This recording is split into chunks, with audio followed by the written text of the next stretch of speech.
की रोटी, आटा, बिजली, गैस, दवाई चोरी करता है। सिसिलियन माफिया वो होता है जो फॉरेन फंडिंग मंगाकर मुल्क के खिलाफ साजिश करता है और कश्मीर का सौदा करता है। सिसिलियन माफिया वो होता है जो अपनी पार्टी और अपनी सेक्रेटेरिएट के मुलाजमीन के नाम खैराती पैसों को उनके अकाउंट्स के ऊपर मंगाता है। उनके अकाउंट्स के जरिए किससे मंगाता है? हुंडी के जरिए मंगाता है, एक ऑफिशियल ऑर्डर देके हुंडी के जरिए। किसने कहा था हुंडी से पैसे मंगवाओ कंटेनर पर चढ़कर? उसने कहा था जो 18 साल हुंडी के जरिए फॉरेन फंडिंग करके अपनी जमात को फंड करता रहा है, जो बाहर बैठे पाकिस्तानी शौकत खानम के नाम, मुझे शर्म आती है आज ये बात करते हुए, शौकत खानम के नाम पैसे देते थे, डोनेशंस देते थे, उनको अपनी जमात के लिए फॉरेन फंडिंग के लिए इसराइल से पैसे मंगाकर, हिंदुस्तान से पैसे मंगाकर अपनी जमात बनाई। ऑफिशियल ऑर्डर दिया कि नाम क्या है? टेलीफोन ऑपरेटर ताहिर इकबाल साहब, कंप्यूटर ऑपरेटर मोहम्मद नुमान साहब, अकाउंटेंट मोहम्मद अरशद साहब, ऑफिस हेल्पर चाय पिलाने वाला, फाइलें देने वाला ऑफिस हेल्पर जो है मोहम्मद रफीक साहब, उन लोगों के अकाउंट्स के जरिए फॉरेन डोनर्स और डोमेस्टिक डोनर से पैसे लेकर चेक्स कैश के उनके फिर अकाउंट से कैश के चेक बनाकर खा गए। और ये जो ऑफिशियल ऑर्डर है ये उस मीटिंग में जारी किया गया जिसके अंदर सैफुल्लाह न्याजी साहब, चीफ ऑर्गेनाइजर पीटीआई, जो आजकल सेनेट की टिकट के पीछे पीछे भाग रहे हैं, आमिर महमूद कियानी साहब कौन थे? Health minister. 500 अरब की दवाई पाकिस्तान की आवाम की खा गए, लेकिन कोई बात नहीं, फॉरेन फंडिंग में जो हिस्सा डाला अपना। उसके बाद इस वक्त सेक्रेटरी जनरल भी हैं पाकिस्तान तहरीक इंसाफ के। फिर जी हुमायूं मोहम्मद साहब जो chairman board of directors PIMS लगा दिए गए हैं। उसके बाद Zulqarnain Ali Khan chairman utility stores भाग गए हैं, मुल्क से भाग गए हैं डाका डाल के यूटिलिटी स्टोर में। आटा, चीनी, गैस जो चोरी हुई सो हुई, चावल चोरी, चना चोरी, दाल चोरी, ये तो परचून की जो लेवल है ना उसको भी इन्होंने नहीं छोड़ा, वो भाग गए मुल्क से। उसके बाद जी सरदार अजहर तारिक खान साहब जो फॉर्मर फाइनेंस सेक्रेटरी थे और आजकल कौन है? एम्बेसडर हैं किर्गिस्तान के, हुकूमत ने लगाए हैं। ये उस मीटिंग में मौजूद थे जिस मीटिंग के ऑफिशियल ऑर्डर के तहत हुंडी से पैसे मंगवाने के इन मुलाजमीन के बैंकों में, हुंडी से पैसे मंगवाए इन मुलाजमीन के अकाउंट्स में, उधर से कैश जारी हुए, कैश का चेक जारी होता है और वो कहाँ जाता है? वो शायद बनी गाला के एटीएम में जाता है, बनी गाला के बावर्ची खाने में जाता है, जमान पाक की रेनोवेशन में जाता है, अलीमा बाजी की सिलाई मशीनों में जाता है। वो कहाँ जाता है उसका कुछ पता नहीं, लेकिन हुंडी के जरिए इजाजत दी गई कि इन मुलाजमीन के अकाउंट्स में पैसे मंगवाए जाएं और वो मंगवाए गए। ये मरियम औरंगजेब नहीं कह रही, ये इनका स्क्रूटनी कमेटी में बैठा अपना वकील कह रहा है। जैसे इमरान साहब ने कहा था कि फॉरेन फंडिंग हुई है लेकिन एजेंट्स के थ्रू हुई है, यहां वकील कह रहे हैं कि जी प्राइवेट अकाउंट्स में पार्टी के नाम पर पैसे आए। ये अपना वकील स्क्रूटनी कमेटी में कह रहा है कि इजाजत उनको दी गई थी कि प्राइवेट अकाउंट्स में पैसे मंगवाए जाएं और उसके जरिए हुंडी के जरिए पैसे मंगवाए जाएं। जो पार बैठे पाकिस्तानी इनको पैसा देते थे, जो पाकिस्तान में बैठे लोग चैरिटी करते थे, उनके पैसे प्राइवेट अकाउंट्स में गए हैं। जिन 4 मुलाजमीन का नाम मैंने आपको बताया, phone operator, computer operator, accountant और ऑफिस हेल्पर, जिनके नाम भी मैंने आपको बताए, और ये नाम इनके अकाउंट्स की तफसील ईसीपी में दर्ज नहीं है। ये बता रहे हैं जब पकड़े गए, जब वारदात पकड़ी गई तो तस्लीम कर रहे हैं इनके अपने वकील फरूख हबीब साहब, ये आपकी इज्जत का जनाजा निकला है। आज इलेक्शन कमीशन के बाहर बैठ के जो गुफ्तगू करते थे, आज उनको पता होना चाहिए कि अपना वकील कह रहा है कि प्राइवेट अकाउंट्स में पैसे मंगाए हैं, उसके बाद कैश के चेक दिए और उसके बाद वो पैसा किधर गया है उसका कुछ पता नहीं। और जिन्होंने ये पैसों मंगाने की इजाजत दी है वो आज आला ओहदों पर फायज हैं या मुल्क से मफरूर हैं डाके डालकर। उसके बाद इसी फॉरेन फंडिंग अकाउंट्स में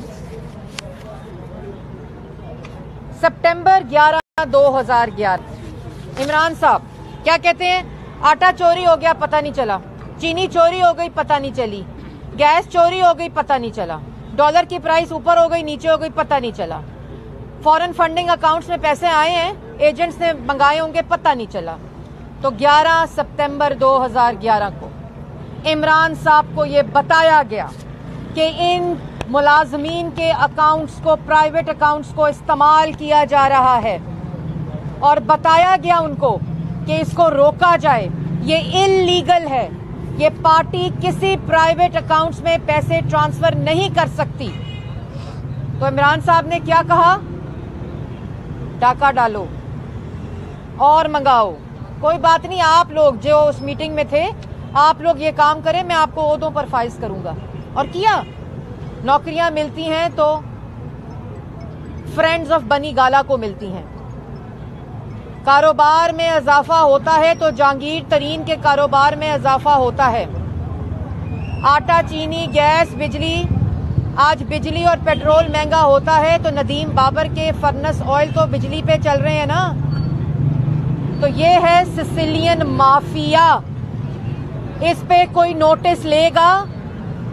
इलेक्शन कमीशन के कमिश्नर साहब को मैं कहती हूं कि जो आज स्क्रूटनी कमेटी की मीटिंग है, जिसको कहा जाता है कि ये स्क्रूटनी कमेटी नहीं ये JIT है, तो आज और एक महीना पहले जो एतराफ़े जुर्म हुआ था कि फॉरेन फंडिंग आई एजेंट्स के जरिए आई होगी, आज वकला कह रहे हैं मुलाजमीन के अकाउंट्स और फाइनेंस सेक्रेटरी पाकिस्तान तहरीके इंसाफ का ये बयान दे रहा है कि मुलाजमीन के अकाउंट्स, प्राइवेट अकाउंट्स में पैसे आए हैं, हमें UAE ने पैसे भेजे हैं क्योंकि इजाजत नहीं थी पार्टी के अकाउंट्स में आने की। इसलिए helper, office helper, computer operator, accountant, office operator, इनके अकाउंट्स के जरिए इंटरनेशनल डोनर से, इसराइल और हिंदुस्तान से फॉरेन फंडिंग आई है। किसके जरिए? हुंडी के जरिए। ये तस्लीम करते हैं फाइनेंस सेक्रेटरी, ये तस्लीम करते हैं लॉयर पाकिस्तान तहरीके इंसाफ के, और वो बेचारे फरूख हबीब साहब इलेक्शन कमीशन के बाद क्या करते हैं, जिनकी इज्जत का आज जनाजा निकाल दिया है। मतलब उनको तो बता देते, बेचारे वो हलकान होते हैं, वहां खड़े होकर बातें करते हैं कि जी मुस्लिम लीग नून ने फॉरेन फंडिंग की है, वो बेनजीर ने कहा था, शहीद मोहतरमा बेनजीर भुट्टो ने कहा था, वो फलानी किताब ले आता है बेचारा, वो कभी कुछ ले आता है, उसकी तो इज्जत का ख्याल करना था। तो ये है हकीकत। और आज पेशियां कौन भुगत रहा है? शहबाज शरीफ। आज कानून के आगे कौन पेश हो रहा है? शहबाज शरीफ। आज कानून के आगे कौन सुर्खरू हो रहा है? शहबाज शरीफ। आज गंदा नाला, साफ पानी, orange metro, Ashiana, Multan metro, Lahore metro, orange train, जो बाय द वे सारे मंसूबे चल रहे हैं। करप्शन पे जो बने मंसूबे इमरान साहब के मुताबिक वो बंद नहीं हुए, वो चल रहे हैं सारे मंसूबे। लेकिन करप्ट कौन है? कहता है इमरान खान, शहबाज शरीफ। तो सिसिलियन माफिया जो है, सिसिलियन माफिया आवाम का आटा चोरी कर ले, बिजली गैस दवाई चोरी कर ले, रोटी चोरी कर ले। वो कौन है? कहता है कल कि जब अमीर लोग होते हैं ना जब वो चोरी कर लेते हैं और मुल्क से भाग जाते हैं, मुल्क तब गरीब होता है? नहीं, जब माफिया डाकू मुल्क पर मुसल्लत होता है उस वक्त मुल्क का ये हाल होता है जो आज हो रहा है। अवाम की जेबें खाली होती हैं क्योंकि एटीएम्स की जेबें भरी जा रही हैं। अवाम की जेबें खाली होती हैं क्योंकि माफिया की जेबें भरी जा रही हैं। एक मिनट। और हमने अपने 40 साल का हिसाब दिया है, चाहे वो लंदन हाई कोर्ट हो, क्योंकि लंदन हाई कोर्ट में अपना वकील कहता है, JIT supreme scrutiny committee election commission की कहती है, इमरान साहब खुद कहते हैं, लेकिन कोई नोटिस नहीं लेगा क्योंकि लाडला है।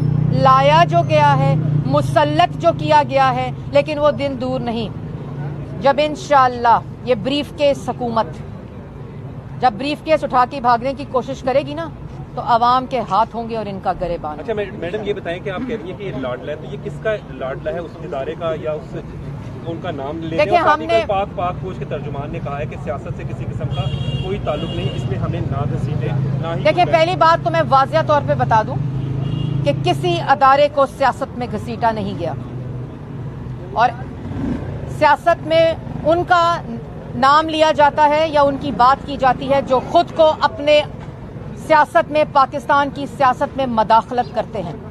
और वो किसी भी अदारे का कोई भी शख्स होगा, उसको सियासत में मदाखलत करने की इजाजत नहीं होगी।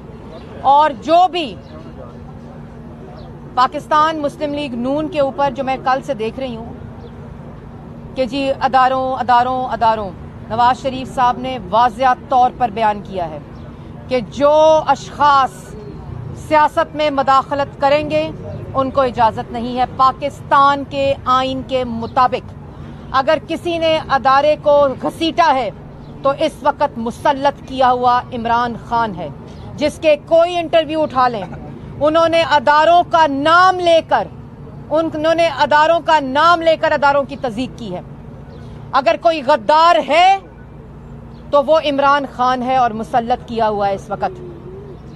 इसलिए ये कभी गद्दारी के सर्टिफिकेट देना, ये इस तरह की गुफ्तगू करना, जो आइन की खिलाफ वर्जी करेगा, जो शख्स आइन की खिलाफ वर्जी करेगा, चाहे वो कोई भी हो, उसको इजाजत नहीं देता पाकिस्तान का आइन। और ये सब आपने बताया कि फॉरेन फंडिंग जब वो PTA ने ली है, वो ये कहते हैं कि आपने भी लिया, पीपल्स पार्टी ने भी लिया, मौलाना फजल रहमान ने लिया। इसका मतलब है कि सारी सियासी जमातें जो फॉरेन फंडिंग पे चल रही है। देखिए, स्क्रूटनी कमेटी में वाज़िया तौर पर जवाब जमा करा दिया गया है और फॉरेन फंडिंग का केस वाहिद एक जमात का है जो पाकिस्तान तहरीके इंसाफ है। मैंने पहले भी क्लियर किया था कि हमारा जो ईयरली ऑडिट होता है, जो जवाब जमा कराए जाते हैं, उस पे सवालों के जवाब जमा करा दिए गए हैं और किसी स्क्रूटनी कमेटी में यहाँ कहीं नहीं साबित हुआ या बताया गया। ये वहाँ बाहर खड़े होकर डुगडुगी बजाते हैं जो लोग, जिनकी अपनी फॉरेन फंडिंग पकड़ी गई है। ये मुलाजमीन की जो मैंने आपको तफसील बताई, ये पकड़ी गई है। ये फॉरेन फंडिंग सवाए एक जमात के किसी की नहीं आई। और जब इस तरह की हरकत होती हैं, जब वारदातें पकड़ी जाती हैं और जब NRO के ज़्यादा ऊंचे नारे बुलंद होते हैं और ज़्यादा इल्ज़ामात के नारे बुलंद होते हैं, तो आपके लिए, आपकी इंफॉर्मेशन के लिए, आइंदा के लिए, फ्यूचर रेफरेंस के लिए बताना चाहती हूँ, जिस दिन इमरान खान NRO की बात करेगा, जिस दिन इमरान खान झूठे इल्ज़ामात पर बात करेगा, इखलाकियात पे दर्स देने की बात करेगा, चोर के नारे लगाएगा, उसी दिन मैं आवाम को बताना चाहती हूँ, आपकी बिजली महंगी होगी, आपका आटा महंगा होगा, आपका पेट्रोल महंगा होगा, आपका गैस महंगा होगा। जिस दिन इनकी वारदातें पकड़ी जाएंगी, जिस दिन इनकी चोरी पकड़ी जाएगी, उस दिन इंतजार में रहिएगा, उसी दिन आपकी जेब पर डाका डाला जाएगा। अच्छा मैडम, ये बता दें कि इमरान खान ने कहा है कि वजीर आजम और वज़रा जब चोरी करते हैं तो तब मुल्क तबाह होता है, गायें और भैंसों से मुल्क तबाह नहीं होता। इमरान साहब बिल्कुल सही, पहली दफा सही बात की है। पहली दफा इमरान साहब ने बिल्कुल ठीक बात की है। जब इमरान साहब समेत दाएं और बाएं बैठे माफियाज जो इस वक्त मिनिस्टर्स हैं, जो चोरी करेंगे, जब इमरान साहब अवाम का आटा चोरी, बिजली, गैस, दवाई करेंगे तो मुल्क गरीब होगा। और आप 2.5 साल का पैटर्न देख लें, जिस वक्त मुल्क तरक्की कर रहा था, जिस वक्त दहशतगर्दी खत्म हो रही थी, सीपैक आ रहा था, 5.6 के ऊपर तरक्की की शरह थी, 14,000 मेगावाट बिजली बन गई, मोटरवेज बन गई, सड़कें बन गई, अस्पताल बन गए, स्कूल बन गए, रोजगार में इजाफा हो गया, महंगाई के अंदर कमी आ गई। तो उस वक्त मुल्क का वजीर आजम नवाज शरीफ था। आज 2.5 साल में तरक्की की शरह मनफी हो गई, रोजगार तबाह हो गया, मईशत तबाह हो गई, आटा, चीनी, बिजली, गैस, दवाई चोरी हो गया। तो कौन है वजीर आजम? कश्मीर का सौदा हो गया। तो वजीर आजम मुसल्लत करदा सिलेक्टेड इमरान खान है। साहब, आप जब